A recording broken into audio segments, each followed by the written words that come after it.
Good morning, everyone. I'm happy to welcome you to today's session of the NPTEL course Postmodernism in Literature. Today's lecture is a continuation of the previous one titled Postmodern Fiction by Women, and today we shall be reading Margaret Atwood's novel A Handmaid's Tale. This lecture needs to be situated in context as a continuation of the previous lecture, trying to locate the postmodern feminist writings published particularly by fiction writers who are also women.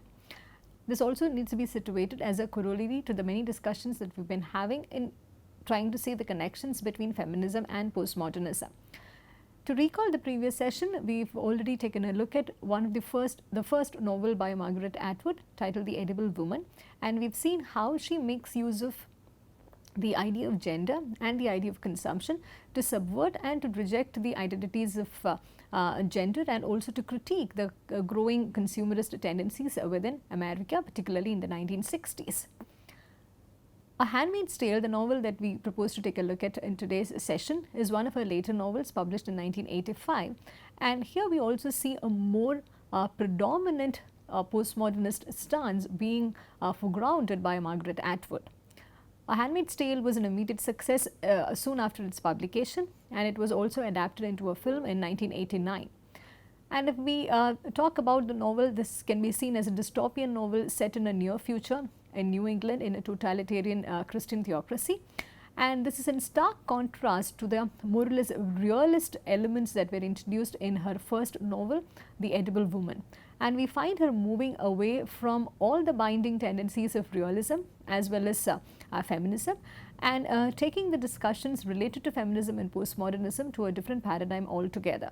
We also find that if we examine the trajectory, if we examine the transition of Atwood's works from The Edible Woman till A Handmaid's Tale, there's a definite way in which her narrative progresses to reject all the grand narratives which are related to literature as well as feminist articulations.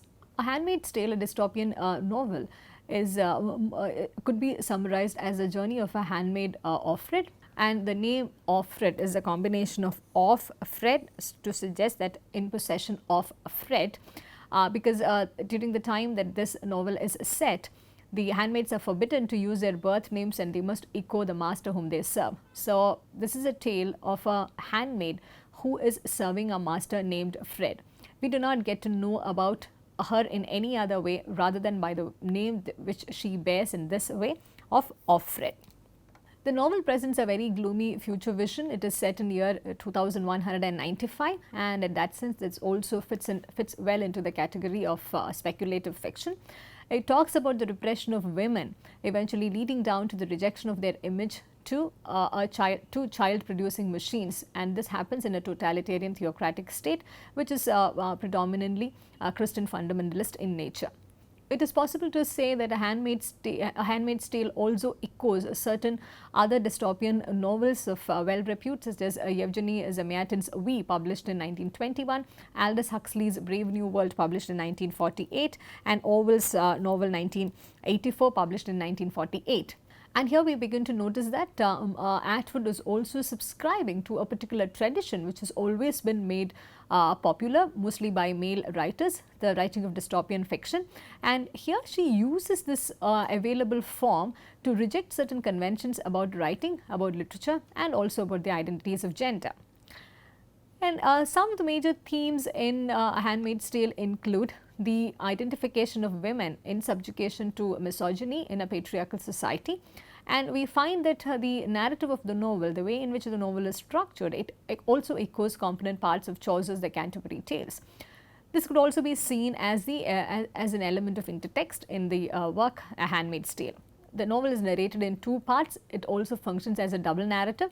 On the one hand, we have Offred's tale, and also a number of handmaids' tales which are woven into the novel. And this work, A Handmaid's Tale, also exemplifies Linda Hutchins' category of historiographic metafiction.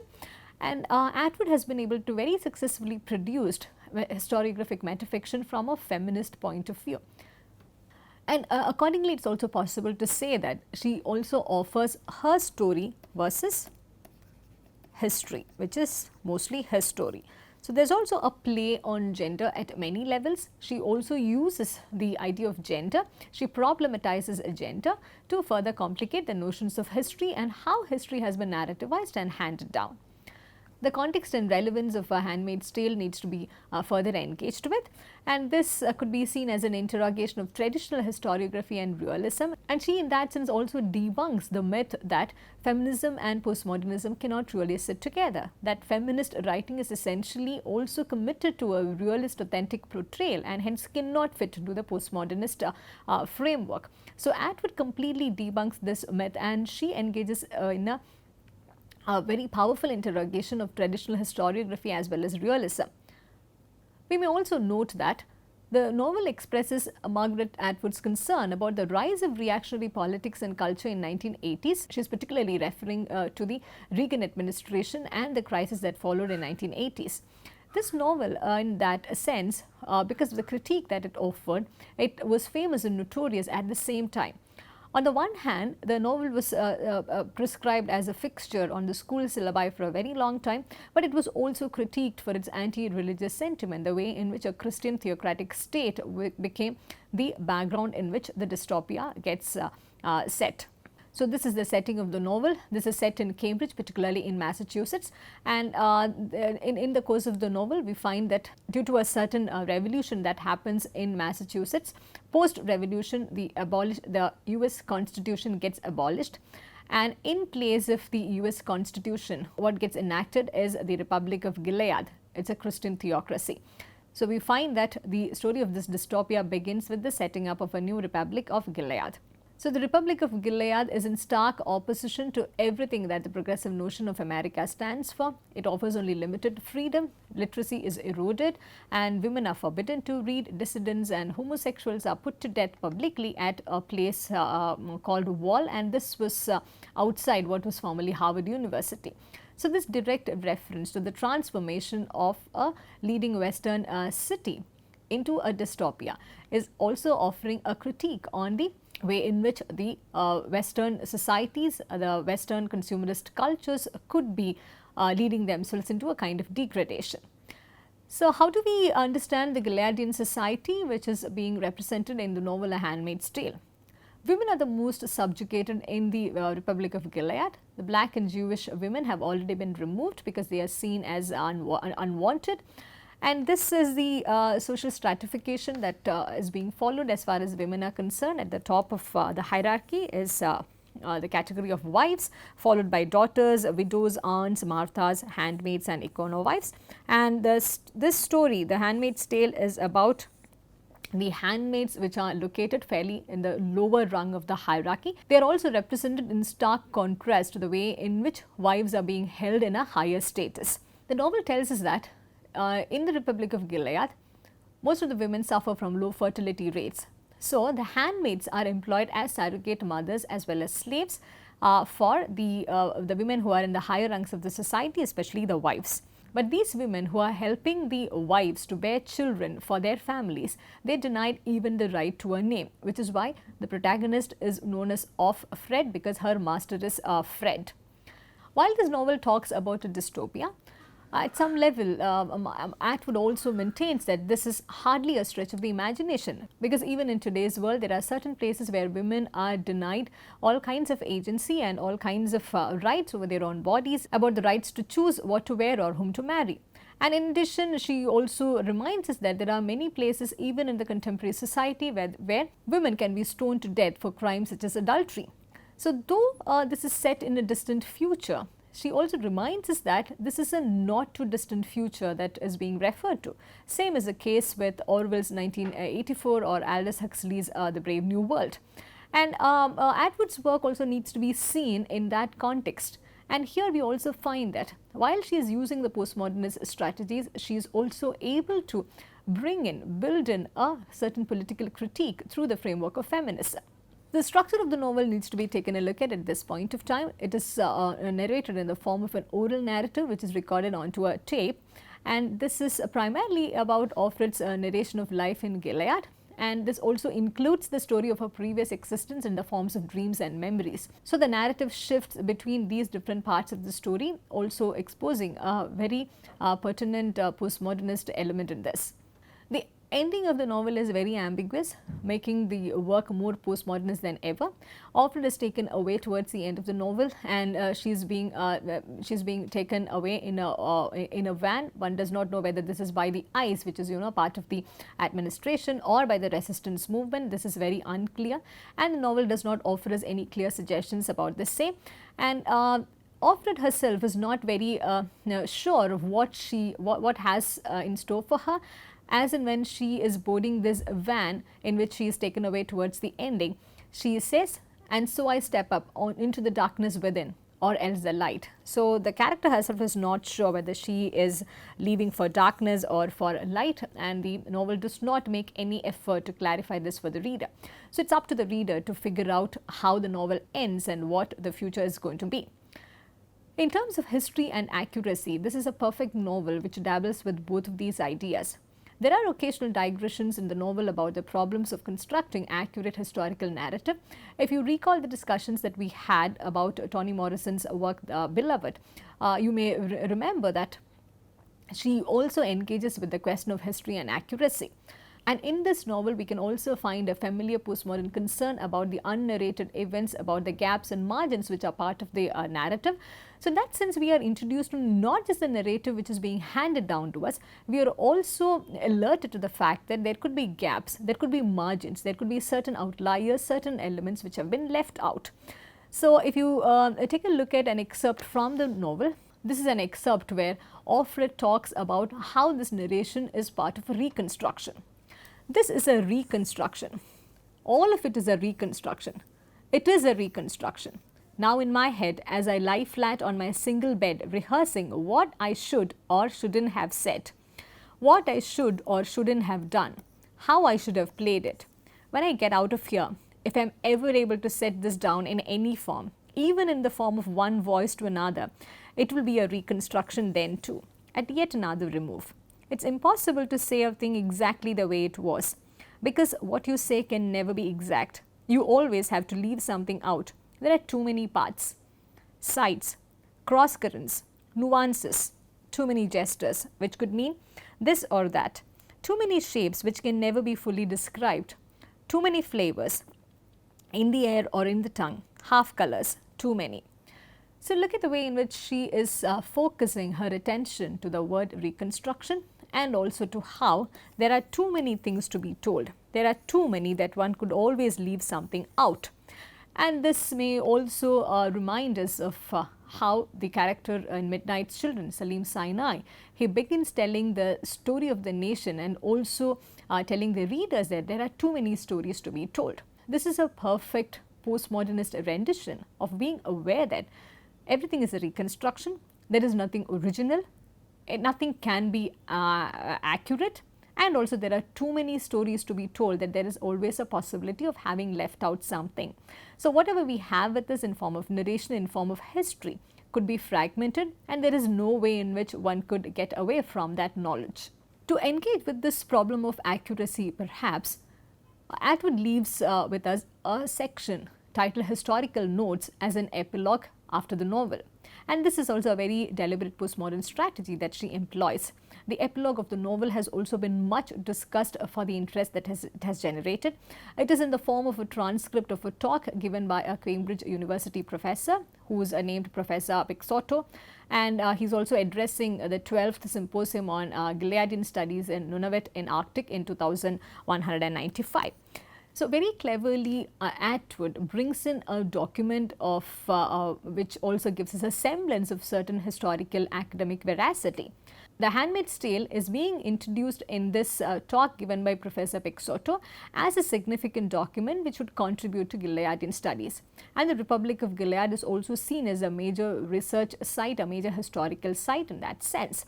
So the epilogue also gives us a sense that it becomes important to play with the idea of veracity, the play with the idea of academic accuracy and research related academic activities. In the epilogue historical notes, we get to know that Professor Pixotto is a translator.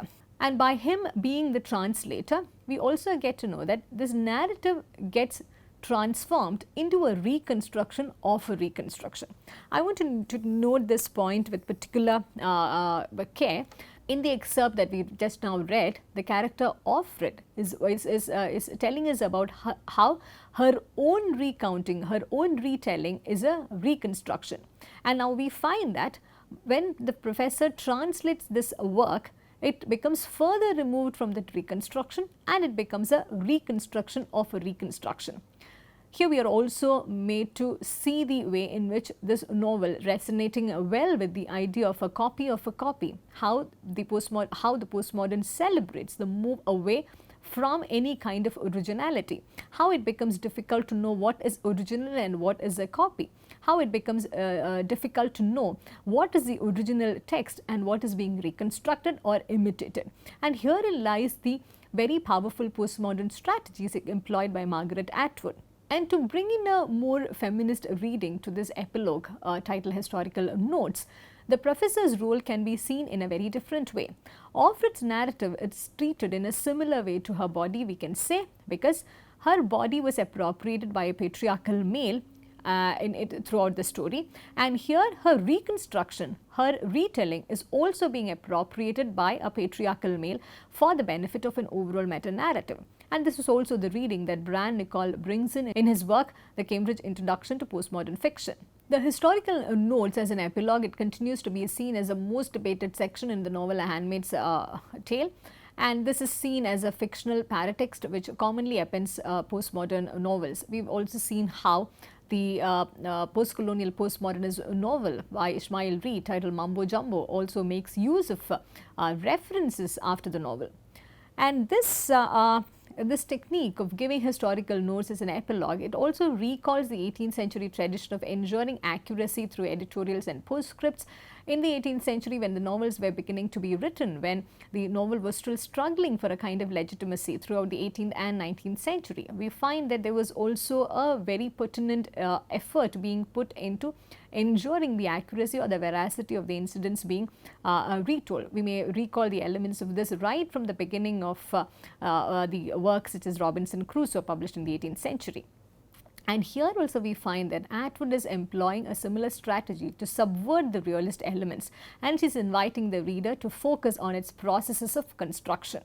As we read through the historical notes, from the professor we also get to know that Offred eventually had managed to escape from the Republic of Gilead. But whether she survived or not is a question that the novel does not answer, and that is the ambiguous ending that we are left with. As we begin to wrap up this lecture, I want to draw your attention to the last line of the novel, which is part of the historical notes, the epilogue. Are there any questions being asked by the professor? This is a very deliberate way in which Atwood chooses to end her novel by asking the readers, are there any questions? Of course, the reader is left with a number of questions and a number of ambiguities, and this is a very direct invitation to the reader to participate in this act of interpretation and also to be aware of the fact that there is no certain ending. So, the last line with the question, are there any questions, is also a very postmodern strategy that Margaret Atwood employs. And with this, we also get to know that the postmodern writing is not merely about writing, but it's also about employing particular reading strategies to make sense of the text which is being given to us. So as we conclude this, how do we understand the postmodern fiction written by women? So the understanding of postmodernist fiction written by women begins also with the understanding that postmodernism is less about writing than reading. The ending of the novel is also a very direct pointer towards this act of the reader's participation in making sense of the text.